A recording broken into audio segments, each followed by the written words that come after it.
Estimados estudiantes, mi nombre es Karina Orozco Gamboa, soy docente de la Unidad Didáctica Biología Celular y Molecular que se imparte en la Facultad de Ciencias Médicas de la Universidad de San Carlos de Guatemala.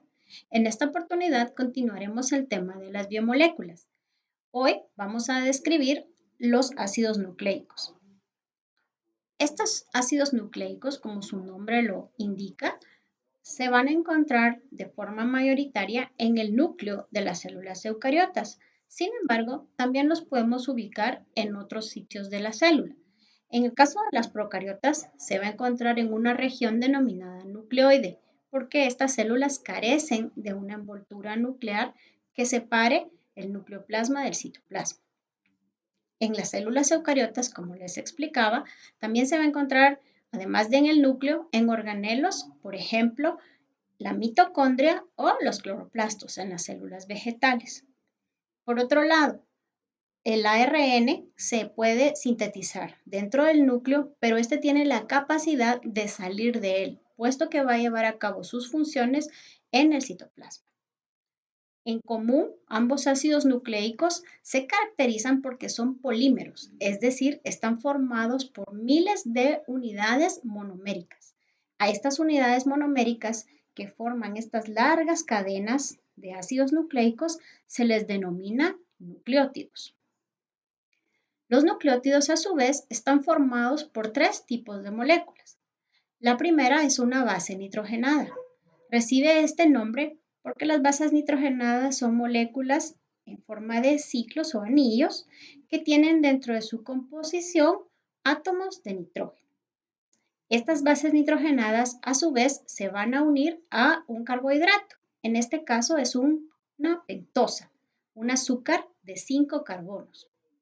Y luego esta pentosa también se va a unir a un derivado del ácido fosfórico, que es el grupo fosfato. En resumen, cada nucleótido está constituido por base nitrogenada, azúcar pentosa y grupo fosfato. Y muchos de ellos se van a unir para dar origen a los ácidos nucleicos, tanto al ADN como al ARN. Veamos un poco más a fondo las características de los nucleótidos. Las bases nitrogenadas que pueden estar formando a los nucleótidos son de dos tipos, purinas y pirimidinas. Las purinas se caracterizan porque están formados por dos anillos, uno de 6 miembros y uno de 5 miembros. Pero como pueden ver en la estructura de los anillos existen átomos de nitrógeno, de ahí su nombre, bases nitrogenadas. Las pirimidinas solo están formadas por un anillo. Las bases púricas están presentes tanto en el ADN como en el ARN, son adenina y guanina. En el ARN, las pirimidinas que van a estar presentes son la citosina y la timina. Y en el ARN va a estar presente la citosina y el uracilo. Esas bases nitrogenadas se van a unir a este tipo de azúcares pentosas. ¿Por qué pentosas? Pues porque tienen 5 carbonos en su estructura. Podemos observar que este de aquí es el carbono 1', 2', 3', 4' y 5'. ¿Por qué recibe esta denominación prima? Porque se enumera como 1, 2 y 3 los sustituyentes en los anillos de las bases nitrogenadas. Y entonces, para no confundirnos, estos se nombran como 1, 2, 3, 4 y 5'. Estas dos pentosas, una constituye al ARN, es la que se denomina ribosa, y la que está formando parte de los nucleótidos del ADN es la desoxirribosa. ¿Cuál es la diferencia entre ambas? Bueno, la ribosa en el carbono 2' va a tener un grupo OH o hidroxilo como sustituyente en el carbono, mientras que la desoxirribosa, en lugar de tener el grupo OH, tiene dos hidrógenos unidos a este carbono 2'. Por eso recibe el nombre de desoxi, porque le hace falta este oxígeno. Entonces, estas son las bases, por así decirlo, sobre las cuales se va a formar el enlace entre la base nitrogenada y el azúcar pentosa. La unión entre ambas moléculas es un enlace de tipo N-glucosídico. porque se forma entre el carbono 1' y uno de los nitrógenos de las bases nitrogenadas. Cuando la adenina se une a la ribosa, se forma un nucleósido que se denomina adenosina. Si la base nitrogenada es guanina, entonces el nucleósido se llama guanosina. Si la base es citosina, el nucleósido será citidina. Y si la base es el uracilo, el nucleósido se denominará uridina. Los nombres son muy parecidos cuando en lugar de la ribosa se forma el enlace entre la base nitrogenada y la desoxirribosa. Entonces se llamarán desoxiadenosina, desoxiguanosina, desoxicitidina y desoxitimidina. Veamos entonces que la unión de una base nitrogenada con un azúcar pentosa por medio de un enlace N-glucosídico recibe el nombre de nucleósido. Sin embargo, esto no completa la formación de los monómeros de los ácidos nucleicos. Necesitamos un tercer componente. Y ese tercer componente son los grupos fosfato. El grupo fosfato es un derivado del ácido fosfórico que tiene un átomo de fósforo y 4 oxígenos. Veamos entonces la base nitrogenada unido al azúcar pentosa por medio del enlace N-glucosídico con su carbono 1' y en el carbono 3' que estamos viendo acá se va a formar un enlace con el grupo fosfato. Entonces, esta es ya la formación del monómero completo o nucleótido. En el carbono 1' se une con la base nitrogenada y en el 5' se une con el grupo fosfato.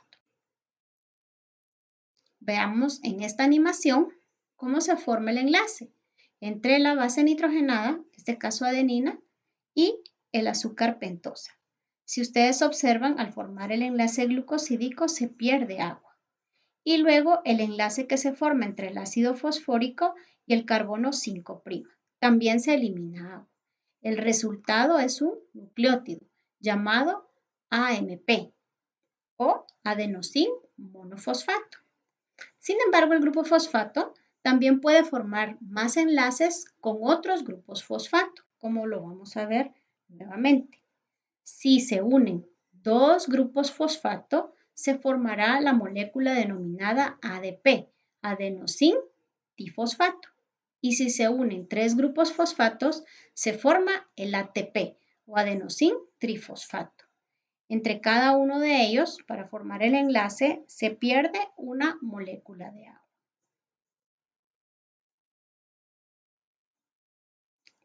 El primer enlace entre el carbono 5' y el grupo fosfato es un enlace de tipo éster fosfato. Vamos a ver nuevamente. Aquí. Hasta aquí es adenosina y aquí ya se considera al AMP. Adenosín monofosfato. Luego aquí adenosín difosfato. Y el tercero, adenosín trifosfato o ATP. Esta es la estructura del ATP o adenosín trifosfato. Veamos la unión de adenina con el azúcar ribosa y luego los tres grupos fosfato unidos a el primero unido a la ribosa y los otros fosfatos unidos entre sí. Este primer enlace es un enlace de tipo éster fosfato y los otros son enlaces de alta energía, denominados enlaces anhídridos. Además del ATP, el ATP puede servir de base para convertirse en una molécula importante en los procesos de comunicación intercelular, como el AMP cíclico. El AMP cíclico entonces se va a formar a partir de la conversión del ATP por una enzima denominada adenilato ciclasa. La adenilato ciclasa entonces rompe este enlace de la molécula de dos fosfatos que se denomina pirofosfato y forma un enlace cerrado o un ciclo entre el fosfato y el OH que está en el carbono 3 de la ribosa. Por eso es que se denomina AMP cíclico. Y como les decía, este es un importante segundo mensajero en los mecanismos de comunicación intercelular.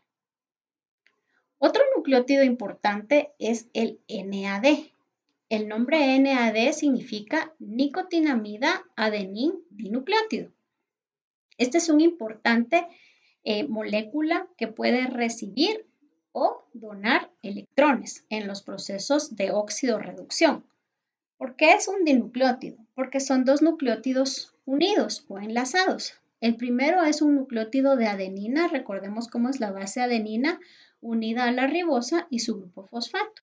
Pero luego vemos otro grupo fosfato, otra ribosa, y tenemos este componente que se deriva de una vitamina, la niacina, y recibe el nombre de nicotinamida. Esta molécula entonces es capaz de recibir electrones.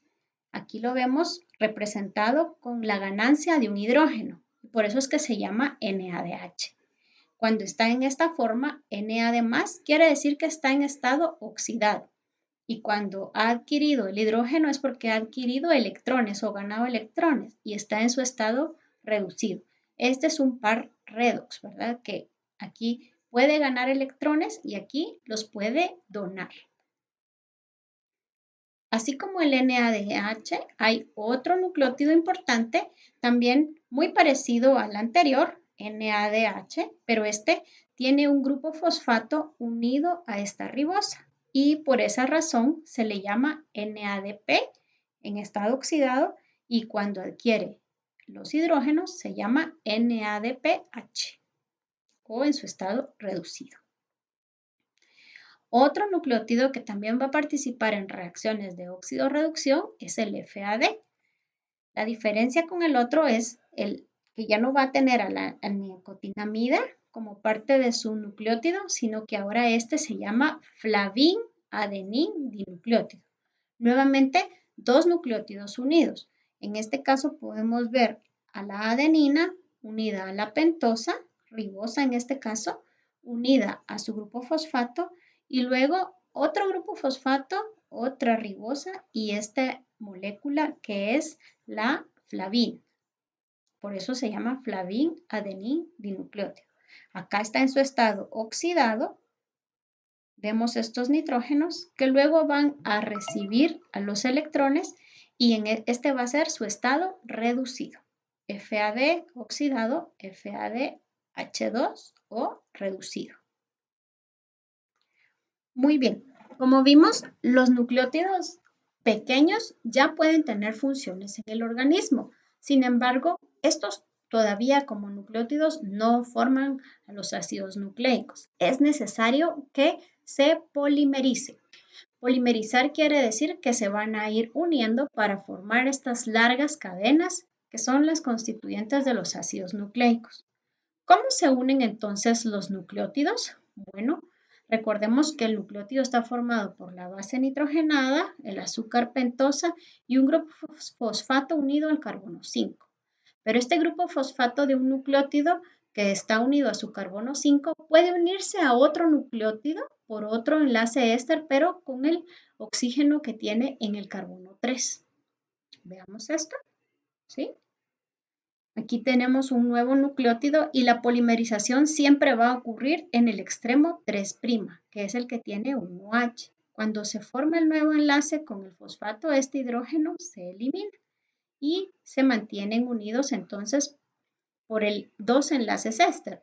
El fosfato está formando dos enlaces éster, uno con el carbono 5 y el otro enlace éster con el carbono 3 de otro nucleótido. Por eso a ese enlace se le llama enlace fosfodiéster, porque el fosfato está interviniendo en la formación de dos enlaces de tipo éster. Por supuesto que en la formación de esos enlaces se va a eliminar agua. Y como ustedes pueden ver, todos estos grupos fosfato van a dar carga negativa a la molécula de ácido nucleico, ya sea al ADN o al ARN. Lo que se logra con esta polimerización es la formación de la estructura primaria de los ácidos nucleicos. En el caso del ADN, La estructura primaria siempre se escribe en sentido 5', recordémonos el carbono 5' de la ribosa, ahí es en donde empieza la cadena con el grupo fosfato unido al carbono 5', y luego va creciendo en sentido 3'. Esta es la forma como siempre se van a representar nuestras cadenas de ADN, sentido 5' a 3'. Este 3' es un OH donde puede unirse un nuevo nucleótido cuando está polimerizando la cadena.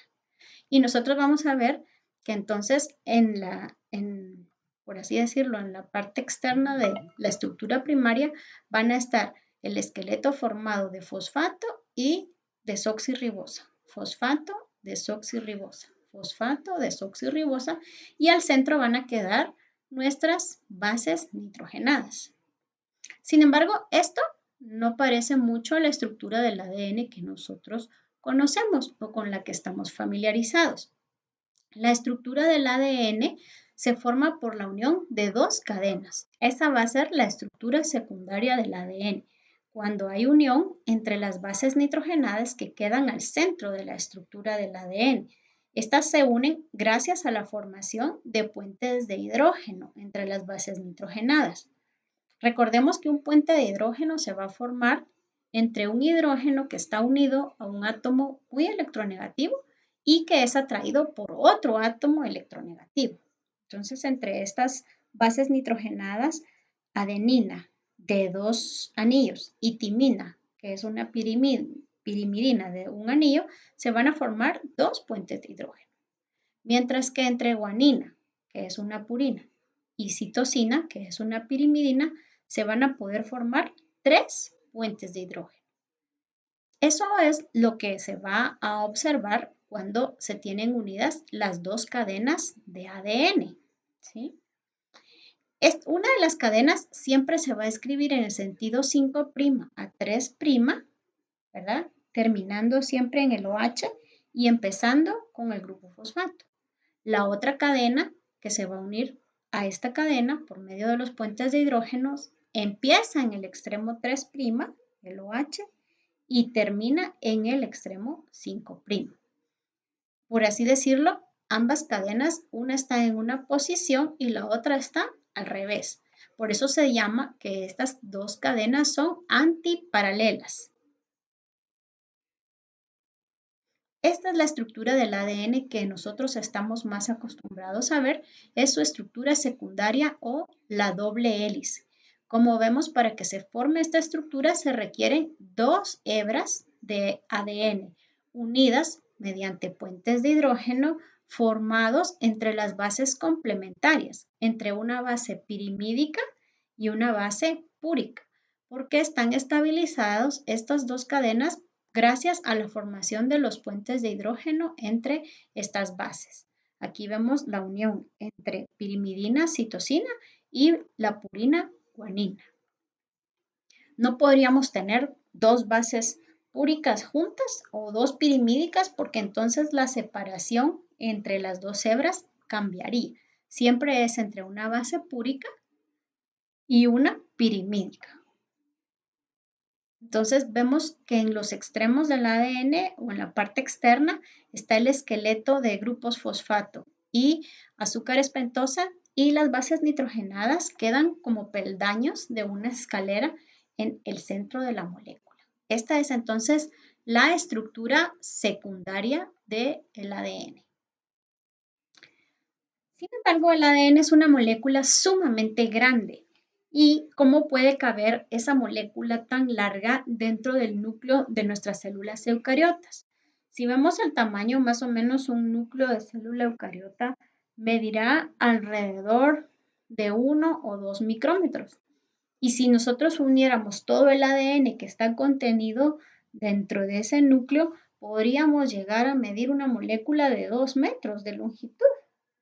Sin embargo, obviamente es demasiado delgada y pues no, nuestros ojos no la pueden observar por nuestro poder de resolución. Entonces, ¿cómo esa molécula de ADN tan larga cabe dentro de nuestras células o dentro del núcleo, para ser más específicos? Ese ADN tiene que empaquetarse. Y la forma en que se empaqueta es que esta gran hélice o las grandes hélices, doble hélices de ADN, se va a enrollar sobre un conglomerado de proteínas llamadas histonas. Estas histonas se agrupan formando estos grupos de 8 y el ADN se enrolla sobre estas proteínas y forma los denominados nucleosomas. A su vez, estos nucleosomas se enrollan entre sí y forman una fibra más grande de la llamada cromatina. Esta fibra es un solenoide y luego esa fibra de cromatina se va a plegar sobre un andamio de proteínas formando asas y luego esas asas todavía se compactan más para formar cromosomas. Cuando logramos ver las células con el microscopio óptico, en algunos casos de condiciones especiales y en determinado periodo del ciclo celular, específicamente cuando la célula se está preparando para la división, se pueden observar los cromosomas que están formados cada uno por dos cromátidas. Cada cromátida va a ser una molécula de ADN que está súper empaquetada. En nuestras células somáticas van a haber 46 cromosomas. Es decir, cada cromosoma va a estar formado por dos moléculas o dos cromátidas y vamos a tener entonces esa cantidad de moléculas de ADN, todas empaquetadas y juntas. Eso pasa cuando nuestras células se preparan para dividirse o para llevar a cabo la mitosis. Aquí podemos ver otro esquema de este nivel de empaquetamiento. Aquí está la doble hélice, la estructura secundaria, y cuando esa hélice se enrolla sobre las histonas, forma los nucleosomas, ¿verdad? Luego los nucleosomas se enrollan entre sí gracias a otras histonas más y van a empezar a formar el solenoide. Esta hebra de solenoide todavía se empaqueta más formando estas asas sobre un andamio de proteínas y luego estas asas todavía se empaquetan más para dar origen a las cromátides del cromosoma. Muy bien, esa es la característica de nuestro ADN y que tiene muchísimas bases y muchísimos nucleótidos que son los que van a determinar el código que después se va a transferir, por así decirlo, a estos ácidos nucleicos denominados ARNs. A diferencia del anterior, estos no van a tener en su composición a la desoxirribosa, sino a la ribosa. De ahí su nombre, ¿verdad? Ácido ribonucleico. Y recordemos que tampoco van a tener a la base nitrogenada timina. Estas van a poseer un uracilo, que también es una pirimidina o una base de solamente un anillo. La característica del ARN es que la mayoría se mantiene solo formado por una hebra y no dos.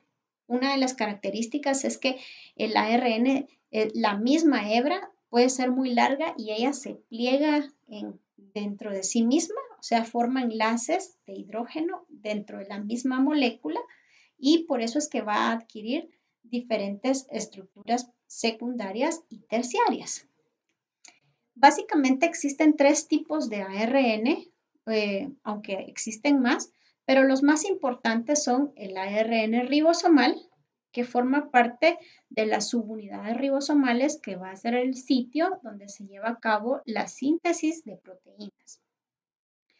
El ARN mensajero, que este es el ARN que lleva la información para que se indique el orden en el que se tienen que colocar los aminoácidos cuando se está sintetizando una proteína. Todos estos ARNs deben salir del núcleo en donde fueron sintetizados y tienen que viajar por medio de un poro del núcleo para ir al citoplasma. También tenemos un tercer tipo importante de ARN, que es el ARN de transferencia. Y el ARN de transferencia es el que puede llevar unido a él aminoácidos hacia los ribosomas para que ahí se lleve a cabo la síntesis de la proteína. Ellos permiten o entienden el código del ARN mensajero y saben qué aminoácido es el que corresponde llevar para que se empiecen a sintetizar las proteínas, tal como lo podemos observar aquí. Muchos ribosomas sobre una cadena de ARN mensajero y estos que se miran chiquititos son los péptidos o proteínas que se están sintetizando.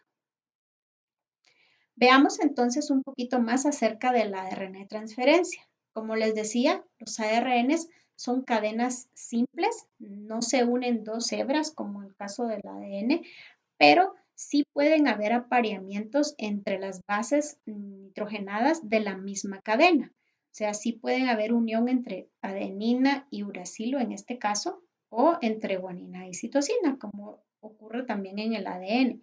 Pero los enlaces, si nosotros los miramos, ocurren dentro de la misma cadena. Entonces aquí vemos el extremo 5' de esta cadena de ARN, que es el ARN transferencia. Continuamos aquí, aquí hay puntos de unión, aquí también hay puntos de unión, aquí también, y termina en el extremo 3'. La característica de la ARN transferencia es que a él se pueden unir los aminoácidos correspondientes, porque ellos transportan a los aminoácidos al sitio en donde se van a sintetizar las proteínas y se unen estos aminoácidos al extremo 3' de la cadena de ARN de transferencia. Los ARN de transferencia también tienen un espacio o una secuencia de 3 nucleótidos denominada anticodón, que se puede aparear también de forma antiparalela y formar puentes de hidrógeno con el ARN mensajero, específicamente con una secuencia de 3 nucleótidos llamada codón, que codifica para un aminoácido en específico. Aquí podemos ver entonces una imagen más de cómo es la estructura secundaria del ARN de transferencia, pero en la realidad no es tan plano, sino que adopta una estructura más parecida a esta, que es su estructura terciaria. ¿Cómo será o cómo se verá este ARN de transferencia en realidad en el espacio? De una manera tridimensional. Este otro que vemos acá es un ejemplo de un ARN ribosomal. Este es un ARN mucho más largo en comparación con los ARN de transferencia. Como podemos ver, también este ARN se aparea dentro de la misma molécula o dentro de la misma hebra.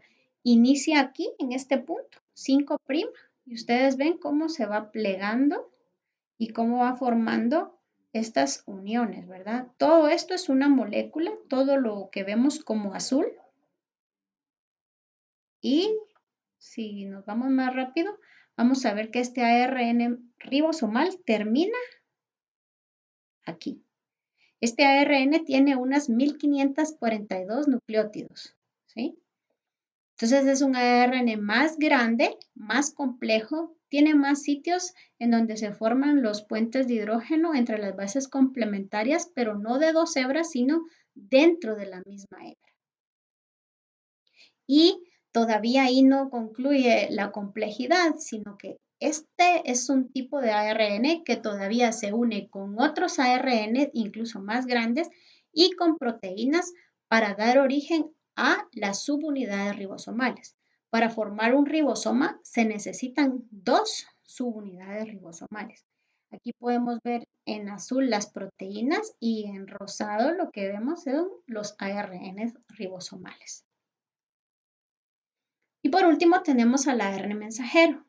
Este ARN mensajero es en realidad el que lleva o transporta el código que está almacenado en el ADN, que ese código no puede salir de la célula, o sea, el ADN no sale del núcleo de la célula hacia el citoplasma, entonces tiene que ser, por así decirlo, trasladado ese mensaje gracias al ARN mensajero. Entonces el ARN mensajero lleva el código que indica la forma en cómo se tienen que sintetizar las proteínas. Ese lleva el orden en el que se van a unir los aminoácidos, como vamos a ver la próxima semana, que van a constituir a una molécula proteica o un polipéptido. Entonces vemos que en el núcleo el ADN sirve como un material en el que está almacenada la información y las enzimas tienen que transformar ese ADN a ARN por medio de un proceso denominado transcripción. Luego los ARNs se procesan para que ya vayan maduros y con la información necesaria para el citoplasma. Estos ARN ya maduros o ya modificados salen del núcleo hacia el citoplasma y ahí en el citoplasma se combinan o se unen los tres tipos de ARNs principales. El mensajero, los ribosomas, que ya explicamos que están formados por ARNs ribosomales y proteínas, y los ARN de transferencia que portan a los aminoácidos y los trasladan hacia el lugar o al ribosoma en donde van a servir para la síntesis de un polipéptido, que es lo que vemos acá. A ese proceso se le denomina traducción. Entonces, resumiendo, estos son los dos ácidos nucleicos. Ambos van a estar constituidos por unidades monoméricas denominadas nucleótidos. La diferencia en cuanto a la estructura de los nucleótidos del ADN es que los de ADN van a poseer el azúcar pentosa llamada desoxirribosa y los del ARN van a tener el azúcar pentosa llamada ribosa. En el caso de las bases nitrogenadas que vamos a encontrar en la estructura del ADN, tenemos a la timina, adenina, guanina y citosina. En el ARN vamos a contar con uracilo, adenina, guanina y citosina. Recordemos que citosina y uracilo son bases pirimídicas y que guanina y adenina son bases púricas.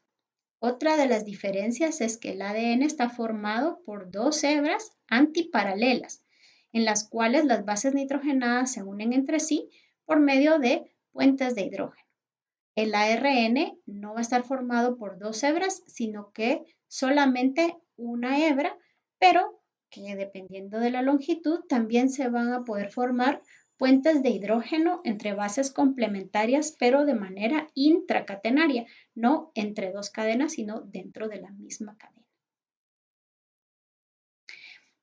Acá pueden leer algunas de las referencias que se utilizaron para esta presentación y les puede servir de material de apoyo para su estudio. Cualquier duda que todavía les quede, por favor, recuerden hacerla durante nuestra sesión presencial el día que les corresponde su clase. Muchas gracias.